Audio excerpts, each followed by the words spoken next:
신명기 2장으로 넘어왔습니다.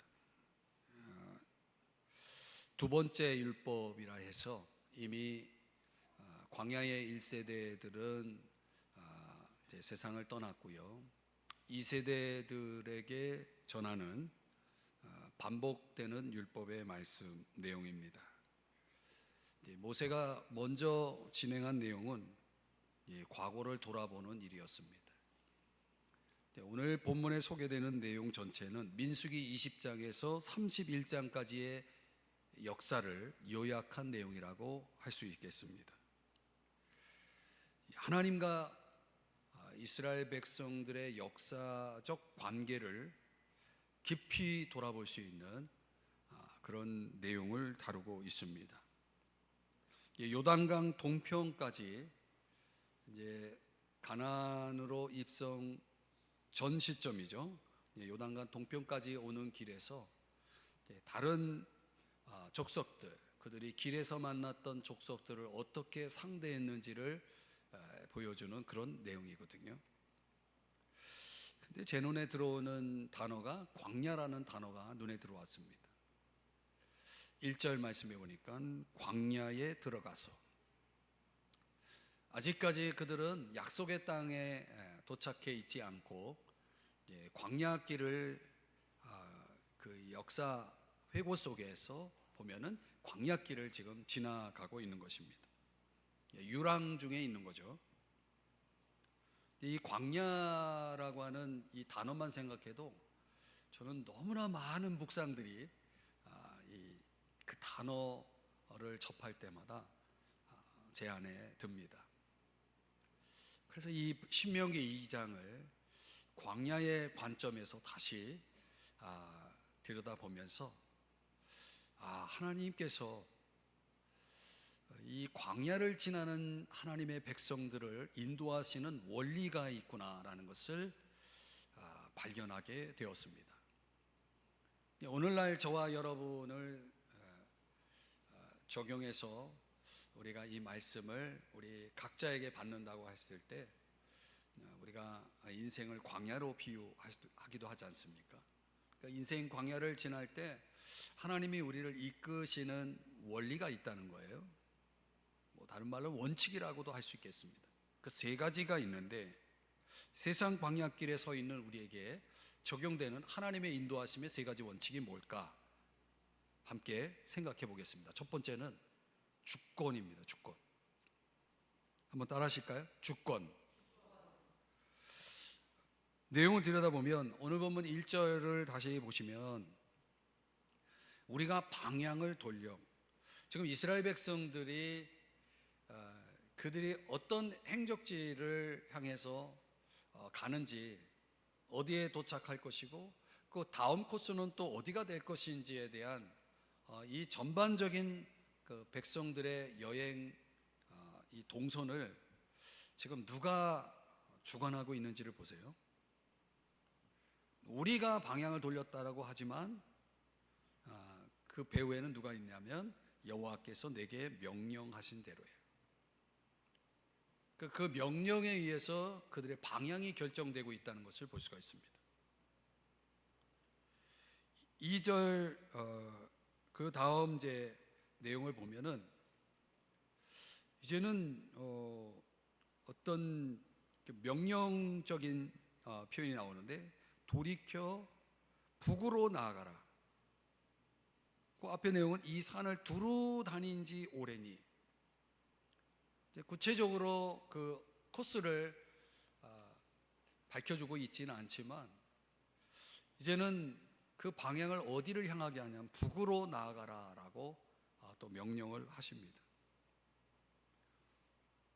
이 광야는 언제나 목적지가 아니었다는, 최종 목적지가 아니었다는 거예요. 그 다음 어디로 가야 할지는 하나님께서 결정하시는 겁니다. 세상 광야가 그렇습니다. 우리는 지금 이 광야 길을 가고 있는 중인데 우리의 길은 아직 최종 목적지에 도착해 있지 않다는 거예요. 우리가 어디로 나아갈지는 그분이 이제 하나하나 결정해 나가시고 계시는 겁니다. 근데 왜 북으로 나아가라 하는가를 성경의 내용을 들여다 보니까 에돔이라고 하는 족속들이 거주하는 그 땅을 이렇게 침범하게 되어 있는 거예요. 어떻게 보면은 다른 족속과 부딪히지 않도록 충분히 멀리 떨어져 있도록 코스를 그렇게 하나님이 배려하고 있다는 것을 알 수가 있습니다. 가나안 접경 지역까지 이르는 그 길을 하나님은 하나님의 백성들만 생각하는 게 아니라 하나님 또 다른 그 족속들을, 백성들을 또 배려하고 있다는 것을 보여줍니다. 여기서 또 모세가 오늘 본문 13절 14절에서 밝히고 있는 내용은 뭐냐면 이제 너희는 일어나서 세렛 시내를 건너가라. 또 지시를 하죠. 그리고 14절을 보면은 가데스 바네아에서 떠나 세렛 시내를 건너기까지 얼마나 걸렸다고요? 38년 동안. 요한복음 5장에 등장하는 38년 된 병자가 바로 이 내용의 비유인 거죠. 상징적인 비유라고 할 수 있겠죠.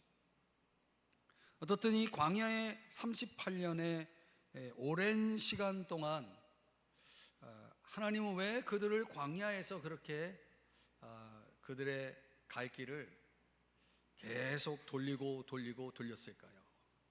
방향을 계속 돌리고 있거든요. 어쩌면 그 길은 그들이 다시 걷지 않아도 될, 다시 반복하지 않아도 될 코스였던 것 같아요. 그 38년이 주는 의미는 뭐냐면 그 오랜 세월 그들이 왜 그렇게 반복적으로 광야의 길을 돌고 돌아야 했느냐라고 하는 것은 그들이 하나님의 명령을 거역했기 때문이라는 거죠. 인생 광야에서 길이 고달프고 또 오랜 시간을 필요로 할 때는 언제냐면 항상 하나님의 뜻에 거스를 때, 하나님 뜻을 거역할 때라고 하는 것을 가르쳐 주는 겁니다. 근데 우리 인생길에는 하나님의 뜻에 합하지 않을 때 오래 걸리게 되어 있는 거예요. 자, 거기에다가 31절의 말씀에 보면 다른 양상으로 이제는 돌리지 않고 직선으로 통과하도록 하십니다. 한번 이 말씀은 31절은 여러분이 읽어주시겠습니까? 시작. 그때 여호와께서 내게 이르시되 내가 이제 시온과 그의 땅을 네게 넘기노니 너는 이제부터 그의 땅을 차지하여 기업으로 삼으라 하시더니, 그러니까 이 헤스본 왕이 전쟁을 걸어온 곳에 대해서 이제는 돌리지 않고 저들과 싸워서 그 기업을 차지하라고 말씀하십니다. 넘겼다라고 하는 것은 하나님께서 승리를 약속한 겁니다. 항상 승리를 약속할 때는 이 단어를 씁니다. 내가 너에게 넘겼다. 36절 37절의 말씀에 또 가도 같은 표현이지만 자막의 내용만 한번 읽어보시겠습니까? 시작. 우리 하나님 여호와께서 그 모든 땅을 우리에게 넘겨주심으로 우리가 모든 높은 성읍을 점령하지 못한 것이 하나도 없었으나, 그러니까 하나님이 넘겨주신 것에 대해서는 이스라엘 백성들이 차지하지 못한 것이 없는 겁니다. 그러니까 명령하신 대로 따를 때는 항상 승리가 보장이 되었다는 거예요. 항상 승리가 보장되어 있었다는 거죠. 그러니까 하나님의 명령과 하나님의 능력은 일치합니다. 하나님의 명령과 하나님의 능력은 일치하는 겁니다. 자, 여기서 하나님께서 이스라엘 백성에게 주가 이끄시는 그 주권적인 명령을 따르도록 지시하고 있는 것을 보여줍니다. 여기에 대해서 백성들이 보여야 할 반응은 겸손과 신뢰와 순종이었다는 거예요. 여러분, 하나님의 주권을 우리는 어떻게 반응해야 됩니까? 겸손히 신뢰함으로 따라야 한다는 거예요. 이 광야를 사는 저와 여러분들이 절대로 잊지 말아야 될 것은 최종 목적지를 향한 우리의 여정 속에 그 최종 목적지는 어디입니까? 천국이죠. 계속해서 천성을 향해 나아가는 그 코스는 그분만이 아셔요. 어떻게 거기에 이를 수 있는지, 도달할 수 있는지는 그분만이 정확하게 아시는 거죠. 그러니까 우리가 이 순례자라고 하는 그런 정체성을 가지고 이 광야 같은 세상을 걸어갈 때 나의 최종 목적지에 도착할 수 있도록 나를 계속해서 가이드하시는, 주관하시는 이 주권자이신 하나님의 인도에 대해서 절대적인 신뢰, 겸손한 순종이 우리에게 계속 있어야 된다는 거죠.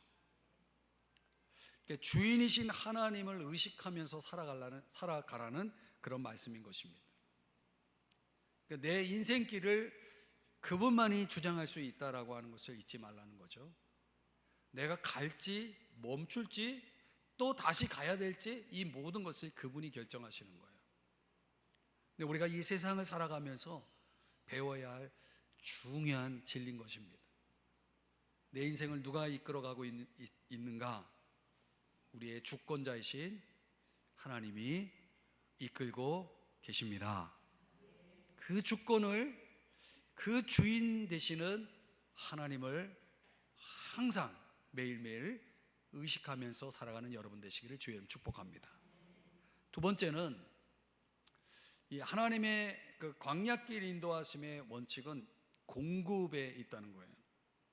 7절 다 같이 이 말씀을 또 읽어보겠습니다. 시작. 내 하나님 여호와께서 내가 하는 모든 일에 내게 복을 주시고 내가 이 큰 광야에 두루 다님을 알고 내 하나님 여호와께서 이 40년 동안을 너와 함께 하셨으므로 내게 부족함이 없었느니라 하시기로. 자, 마지막 뭐라고 말씀해요? 내게 부족함이 없었느니라. 이게 광야 인생길, 광야라고 할 때 그 광야의 환경은 제가 주일에도 말씀드렸잖아요. 볼 게 아무것도 없는 거죠. 그러나 그 생존 방식은 철저하게 창조주 하나님의 공급하심에 달려 있는 거죠.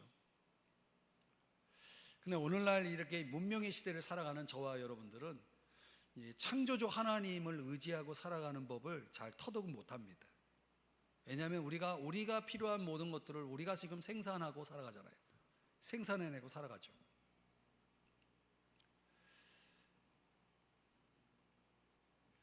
옛날 농사 짓는 시대에는 하늘이 비를 주지 않으면 농사가 안 됐잖아요. 여러분 지금 비가 오지 않는다고 먹을 게 여러분들에게 주어지지 못하는 환경 아니잖아요. 이 산업화 시대는,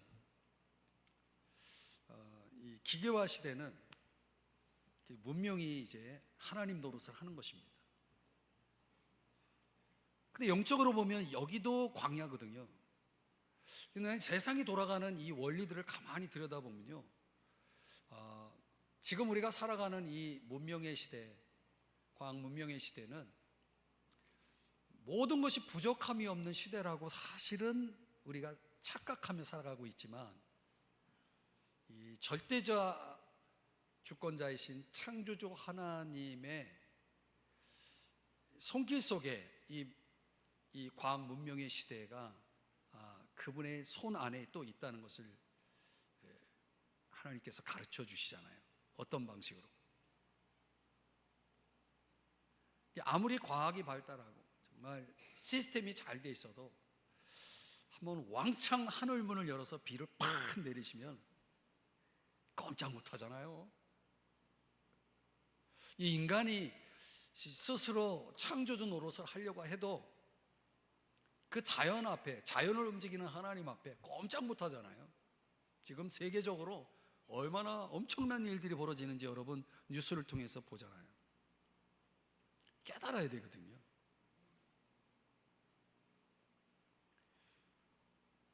이 시편에 나오는 것처럼 하나님이 주셔야 그걸 받아서 살아가도록 되어 있는 게 피조물의 생존 방식이거든요.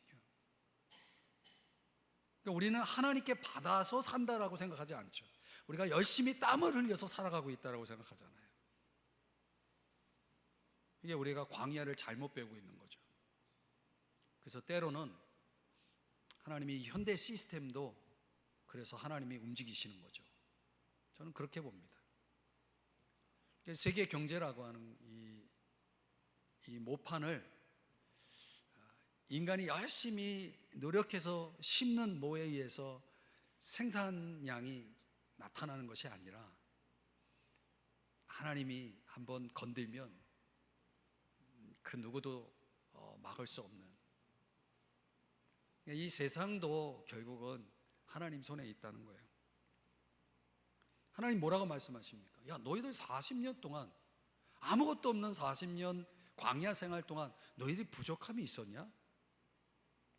근데 더 놀라운 거는 그런 표현이 나오잖아요. 네가 하는 모든 일에 네게 복을 주셨다는 거예요. 광야에서 뭐 할 일이 뭐가 있겠어요? 이 본문을 가만히 들여다보면 네가 하는 모든 일에 복을 주셨다라고 하는 이 대목은 이해가 좀 안 되는 거죠. 도대체 광야에서 그들이 한 일이 뭡니까? 가라 하면 가고 서라 하면 선거. 그냥 하나님 명령대로 움직이고 따라가기만 하면 하나님이 복을 주셨다는 거예요. 그 복이 뭡니까? 하나님이 필요한 걸 주시는 거예요. 저는 이 원리를 이 자리에 계신 여러분들이 깨닫기를 바랍니다. 하나님이 어떤 분이십니까?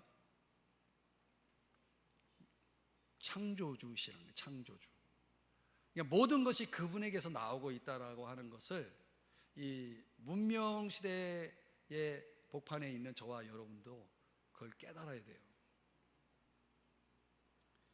이스라엘의 모든 양식과 물과 이런 것들, 여기에 그런 대목이 나와요. 양식을 살 돈도 결국은 하나님이 주셨죠. 그 돈이 어디서 나갔습니까? 하나님께서 그 전쟁을 통해서 얻은 전리품들을 통하여서, 또 애굽에서 가져온 것도 있죠. 그런 것들을 통해서 하나님이 채워주시는 거예요. 그러니까 광야의 유랑 중에 이스라엘 백성들은 굶어 죽는 일은 없었다는 거예요. 가나안 땅에 들어갔을 때 하늘의 만나가 그쳤죠. 이제는 너희들이 열심히 심고 거두어서 살아야 된다. 적어도 가나안 땅에 도착한 이후에 3년 동안은 이미 하나님께서 미리 마련해 주신 식탁에서 너희들이 얻을 것을 얻었지만은 이제 앞으로 너희들이 심어서 거두어서 살아가야 될 것이다 라고 말했죠. 그러나 그 또한 하나님이 그 젖과 꿀이 흐르는 땅으로서의 공급이 없어서는 그런 삶도 불가능했던 것입니다. 신명기 29장 5절에 보면 참 이 말씀도 이해가 잘 안 돼요. 주께서 40년 동안 너희를 광야에서 인도하게 하셨거니와 너희 몸의 옷이 낡아지지 아니하였고, 여러분이 입고 있는 옷 중에 40년 정도 입고 또 멀쩡한 옷이 있습니까? 과거에 이들이 가지고 있는 옷과 현대 이렇게 최첨단의 시스템을 갖춘 그런 제조 기술을 가지고 있는 시대에 그 의류하고 비교할 때에 그 얼마나 격이 있습니까? 신발은 또 어떻고요? 헤어지지 않았대요. 이거는요 불가능한 거예요, 사실. 상식적으로 불가능한 거예요. 불가능한데 가능했다는 것은 이건 기적이죠. 하나님은 광야에서 보내는 이스라엘 백성들을 그렇게 공급하시고 그렇게 채우셨다는 거죠. 우리가 이 원리만 잘 터득하면 염려할 일이 있겠습니까? 우리 인생길에 있어서 아무것도 염려하지 말라고 성경은 말하는데 우리가 과연 염려할 일이 있겠습니까? 예수님이 산상수훈에서 하시는 말씀이 그거 아닙니까? 무엇을 먹을지, 무엇을 마실지, 무엇을 입을지 아무것도 염려하지 말라고 그러잖아요. 너희들에게 있어야 될 거 안다고 그러잖아요. 그 말씀을 우리가 어떻게 적용할 수 있겠느냐? 하나님은 우리를 너무 잘 아시는 거죠.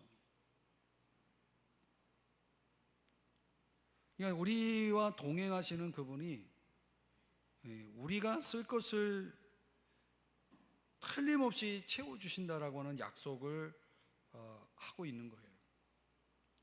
그러니까 여기서 우리가 터득해야 될 광야길 생존법은 우리에게 걱정하지 말고 살라는 거예요.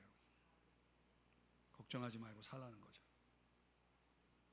근데 이스라엘 백성들이 광야길을 계속 40년 동안 또 이렇게 보내면서 내일은 우리가 먹을 게 없는데 어떻게 될까? 하나님이 오늘은 또 어떤 식으로 우리를 채워주실까? 이런 것들을 가지고 고민하거나 걱정하거나 했다는 내용이 없어요. 원망이라고 하는 형태는 더 좋은 거를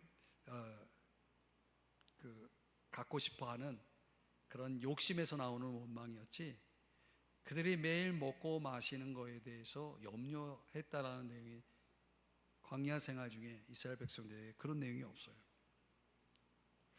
그래서 이거를 가만히 생각해 보니까요, 여기 예레미야 2장 2절에 이런 말씀이 나옵니다.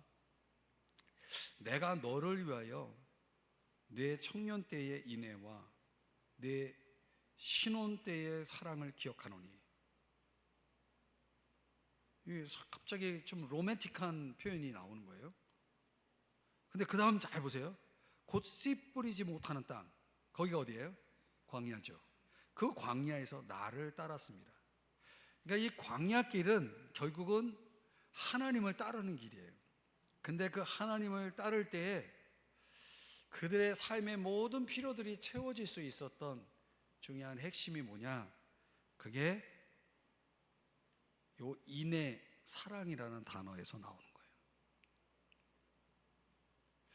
제가 이제 가만히 생각해 보니까요, 이제 제가 이제 내일이면은 결혼한 지 32주년이 되는 날이거든요. 결혼 기념이래요. 오늘 또 이 말씀이 또 이렇게 묵상이 되는 거예요.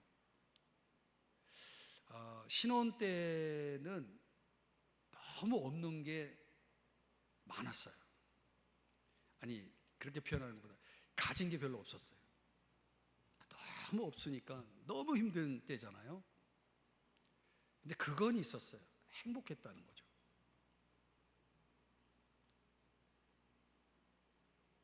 무엇이 필요할지, 어떤 걸 또 채워야 될지 그런 고민보다는 신혼 때의 시간은 그냥 사랑으로 살았던 것 같아요. 어떻게 살았는지를 지금도 설명을 하면 설명을 할 수가 없을 만큼 어렵게 살았어요. 그냥 사랑으로 살았던 것 같아요. 지금 예레미야 2장 2절이 그 말씀을 하고 있는 거예요. 사랑만 있으면요, 힘들어도 힘든지 몰라요. 근데 우리 인생 광야가 우리에게 주어진 것으로 인해서 우리가 행불행을 결정하는 게 아니라 관계로부터 행불행이 나오는 거예요. 결정된다라는 거죠. 사랑이 있고 인애가 있을 때, 씨 뿌리지 못하는 땅이라도 그분을 따르는 것이 그렇게 행복할 수 없는 거죠. 여러분에겐 이런 행복이 있습니까? 주님을 따르는 행복이 있습니까? 이 행복감을 여전히 가지고 있는 분들은 틀림없이 주님과의 그 사랑의 관계가 유지되어 있는 사람일 거예요. 제가 가만히 보면 이거를 다시 또 제 영적 첫사랑을 한번 떠올려 보면, 이 주님과의 첫사랑 속에 있을 때는 그냥 모든 게 다 좋은 거예요. 그냥 모든 게 다 좋아요. 교회에서 막 1인 7역 8역을 해도 엄청 봉사를 했거든요. 교회에서 그렇게 많은 시간을 헌신하고 막 쏟아부어도 힘든지 몰랐어요. 진짜 너무너무 좋은 거예요. 아마 여러분의 첫사랑도 그런가요?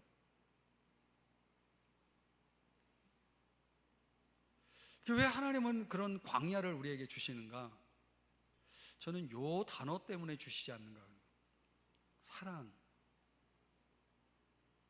이 사랑 하나만 가지고도 살아갈 수 있다는 걸 보여주는 거죠. 사랑 하나만 가지고도 얼마든지 광야는 행복할 수 있다는 거. 그래서 그런 찬양도 있잖아요. 주님 한 분만으로 나는 만족해. 주님 한 분으로 정말 만족할 수 있나요? 근데 우리가 이 풍요의 시대 속에 풍요의 삶을 살아가도 여전히 우리가 만족하지 못하는 이유가 뭐예요? 사랑이 없기 때문에 그래요. 저희 공급이라고 하는 이 차원에서 놓고 보면, 야, 내가 너 다 책임져 주잖아, 이렇게 하시면서 그들을 끌고 가는 거예요. 그 부족함이 없는 것과, 그는 어떤 생활적인 차원이지만 예레미야 선지자는 그걸 사랑으로 풀었단 말이에요. 그 사랑이 그 광야 길을 끌고 가고 있는 거예요. 신앙의 진보가 이루어지면 여러분 그런 거예요. 내가 신앙이 성장하면 성장할수록 이 관계 속에서 그 은혜를 더 관계를 통한 은혜를 추구하지 어떤 눈에 보이는 표적을 따라가지 않습니다. 그러니까 이스라엘 백성들은 지금 자기들이 40년 동안 신발이 헤어지지 않고 옷이 낡아지지 않고 있다는 걸 그들은 전혀 생각하고 있지 않았다는 거예요. 왜? 부족함이 없게 해주니까. 그리고 그 시각을 가능하게 해준 게 뭐냐? 사랑이라는 거예요. 사랑은 그런 것들을 보지 않게 해요. 환경을 보지 않게 하고, 사랑은 오직 사랑의 대상만 보게 하거든요. 그러니까 우리의 신앙생활이 초점이 희미해지고 봐야 될 걸 보지 않기 시작하면은 그때부터 뭐가 일어납니까? 원망이 일어나고 불평이 일어나고 그러는 거죠. 그래서 해답을 얻은 거예요. 와, 이 인생의 광야길을 이스라엘 백성들이 어떻게 이렇게 감당할 수 있었을까? 그것은 사랑하는 분이 함께 하고 있었기 때문이다.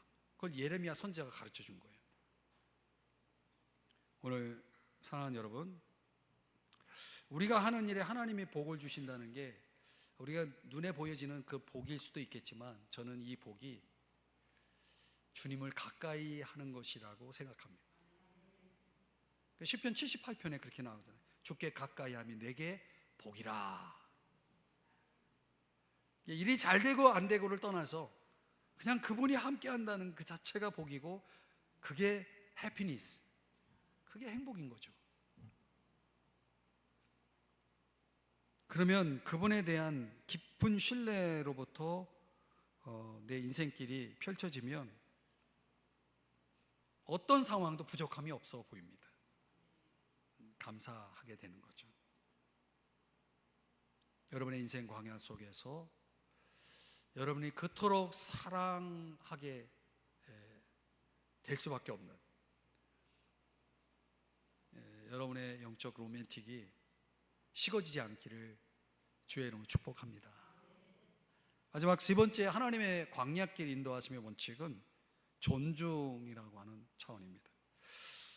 자, 오늘 이 본문에서 신명기 2장 3절 4절 이렇게 말씀, 여기 4절 5절인데, 자, 여기 보면은 에서의 자손, 즉 에돔이라고 말하죠. 에돔이 사는 지역으로 지날진대 스스로 깊이 삼가라라고 명령합니다. 그리고 5절 다 같이 이 말씀 읽겠습니다. 시작.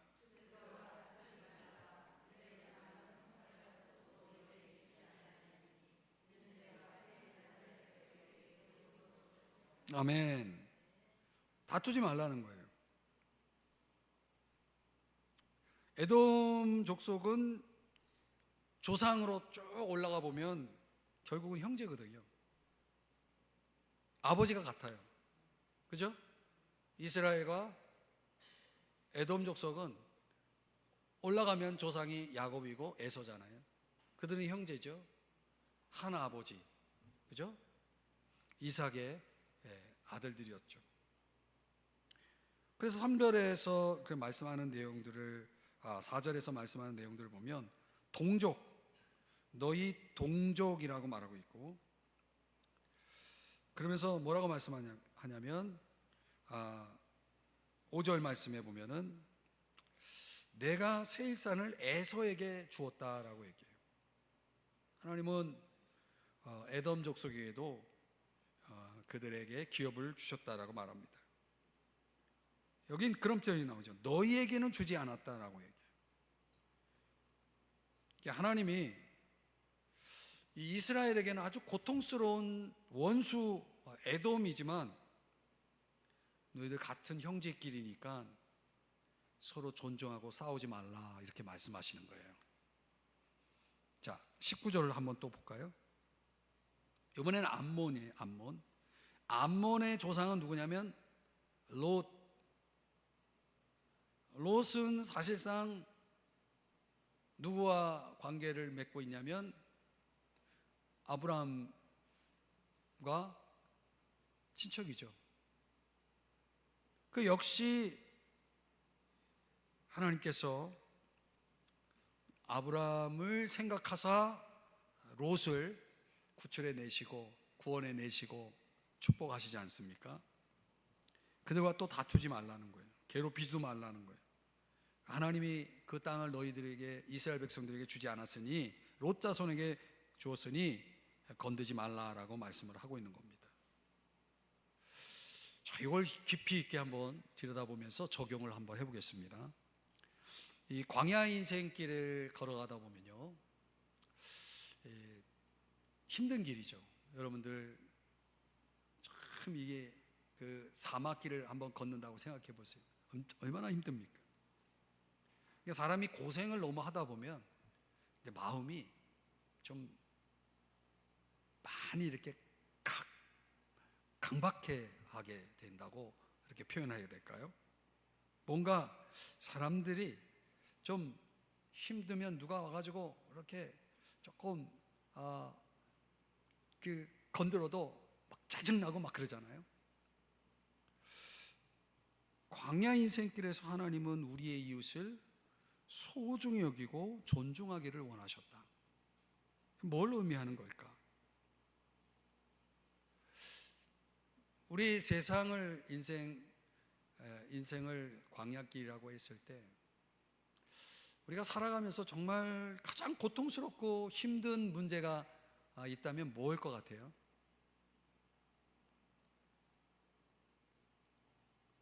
저는 그게 가족 간의 불일치가 아닐까라는 생각을 해봤습니다. 하나님과의 관계 속에서 우리가 정말 만족스러워도 인생 광야길에서 많은 경우 우리를 실족하게 하는 일들이 뭐냐면 관계예요. 인간관계. 그러니까 하나님 안에서 행복했던 사람도 인간관계 한번 틀어지기 시작하면 전혀 행복하지가 않아요. 가인과 아벨이 그러했고 야곱과 에서가 그러했고, 야곱의 아내들끼리는 또 얼마나 또 대단했습니까? 그 갈등이. 요셉과 형들의 관계, 다윗과 장인 사울 왕의 관계, 그 집안이 제대로 화목한 적이 없었다는 거예요. 성경의 역사 속에 제대로 화목하고 가족 간의 일치를 이루었던 때가 있었나요? 우리가 이 성경 전체적인 맥락 속에서 보면 이 기독교 가정, 오늘날의 이 지역교회 안에서만 들여다봐도 고린도 교회가 화목했나요? 4개의 파로 나눠져 있었지 않았습니까? 갈라디아 교회, 서로 물고 뜯는 교회였거든요. 에베소 교회, 서로 원수 맺고 용서하지 않는 그런 교인들과의 관계가 존재했거든요. 빌립보 교회, 여성 리더들끼리 서로 갈등하고, 그러니까 바울이 빌립보서 보내면서 화해를 시키려고 애를 쓰잖아요. 교회도 그렇고 오늘날의 기독교 가정도 그렇고 과거로 돌아가 보면 이스라엘 백성의 역사 속에도 그렇고, 이렇게 믿는 사람들끼리 제대로 화목하고 하나가 되고 일치가 되는 이런 일들이 왜 이렇게 어려운 걸까요? 광야이기 때문이 아닐까요? 그래서 하나님은 다투지 말라, 서로에게 상처 주지 말라, 내가 너에게도 이거 줬고 또 너에게도 이거 줬으니까 서로 각자 가지고 있는 것으로 서로 싸우지 마라, 이런 얘기죠. 그래서 마태복음 5장 9절에 뭐라고 말씀합니까? 하나님의 아들이라고 일컬을 수 있는 그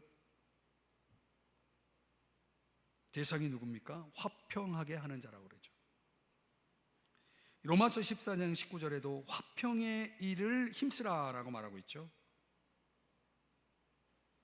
야고보서 3장의 말씀은 여러분에게 자막으로 보여드리지 않지만 거기에는 갈등을 피하는 것을 비겁하다 여기지 않고 지혜로움의 표시라고 말씀하고 있거든요.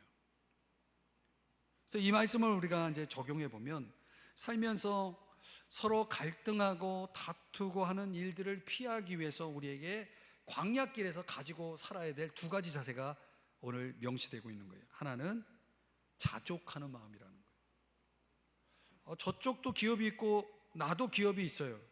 그럼 내가 가지고 있는 기업으로 자족하라는 거예요. 저 사람이 가지고 있는 기업이 탐나면 안 된다는 거예요. 이 주어진 것에 자족하고 감사할 수 있어야 된다. 고린도후서 12장 9절에 뭐라고 말씀합니까? 내 은혜가 네게 족하다. 하나님은 우리에게 족한 은혜를 주시니 그 은혜를 힘입고 살아가는 사람들에게 뭐가 있어야 되는 거예요? 자족이 있어야 된다는 거예요. 또 마태복음 25장 40절에 보면 뭐라고 말씀합니까? 내 형제 중에 지극히 작은 자 하나에게 한 것이 그건 내게 한 것이다. 다른 사람들을 대할 때에 그 다른 사람은 주님이 너무나 귀하게 여기는 대상이라는 거죠. 하나님의 눈으로 다른 사람을 볼 수 있는 그런 자세가 우리에게 필요하다라고 하는 것이. 사랑하는 여러분, 제가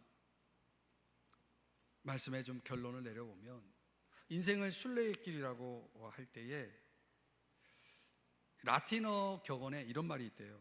여행자는 요구하고 순례자는 감사한다. 굳이 설명한다면 이런 얘기죠. 인생을 여행이라고 생각하는 사람은 여러분이 어디 여행을 가면은 그냥 갑니까? 값을 지불하잖아요. 그럼 여행사에다가 값을 지불한 상태에서 여행을 시작하면은 내가 치른 비용이 있기 때문에 그 치른 비용에 합당한 대우를 받아야 한다고 생각을 해요. 내가 지불한 만큼의 대우를 받아야 된다는 생각을 가지고 여행을 하다 보면은 그 여행은 100% 만족하지 못해요. 왜? 내가 기대치가 있어요. 내가 치른 값에 대한 기대치가 있는 거죠. 인생을 여행이라고 생각하는 사람들은 항상 자기가 치른 몫을 염두하면서 살아요. 왜 나는 이만큼 대우를 못 받지? 왜 나는 이만큼 나에게 혜택이 없지? 항상 만족하지 못하고 뭔가 기대에 미치지 못하는 것으로 인해서 불평하고 원망하며 살아가는 거죠. 그래, 인생을 순례길이라고 생각하는 사람들은 어떨까요? 길에서 만나는 모든 게 다 감사해요. 시련과 아픔이 있어도 그 순례자의 목적지, 나를 중심으로 이끄는 그 중심 대신 최종 목적지를 향해 나를 이끌어주는 과정이라고 하는 그런 이해를 가지고 살아가기 때문에 모든 걸 여기서 끝판을 내고 내가 여기서 보상을 받고 여기서 내가 대우를 받고 여기서 내가 축복을 받는 게 아니라 모든 건 그 최종 목적지에서 결정난다는 것을 알기 때문에 과정이라 생각하는 사람들에게 있어서는 쉽게 낙심하고 불평하는 일은 없죠. 제가 이제 인생 광야길 오늘 본문의 묵상 속에 원칙을 말씀드리면서 세 가지라고 말씀드렸잖아요. 하나님의 주권에 대한 인식, 공급에 대한 신뢰, 이웃에 대한 존중. 이 세 가지를 가지고 살아가는 사람들은 인생을 여행이라고 생각하지 않습니다. 인생을 순례라고 생각한다는 거죠. 그러니까 여러분들의 신앙도 그렇고 저도 그렇고 상승 곡선을 가다가도 곤두박질 치고 믿음이 어디 있었냐, 내가 신앙인이냐를 잊어버리고 그렇게 추락하는 사람들을 보게 됩니다. 찬송도 시들해지고 기도의 열의도 사라지고 말씀이 달게 느껴지지도 않고 자꾸 없는 것만 보이고 부정적인 것만 보이고 신앙적인 회의에 잔뜩 그 늪에 빠져서 하나님이 계신 것 같지만 설사 계신다 해도 하나님 뜻대로 사는 것에 대한 허망함 속에서 벗어나지 못하는 거예요. 왜요? 인생을 여행이라 생각하니까. 그래서 오늘 여러분들에게 드리는 마지막 결론은 이것입니다. 우리의 삶은 여행입니까? 순례입니까? 오늘 본문을 통해서 여러분들의 묵상과 기도로 답을 내려주시기 바랍니다. 기도하겠습니다. 우리 이 시간에 같이 함께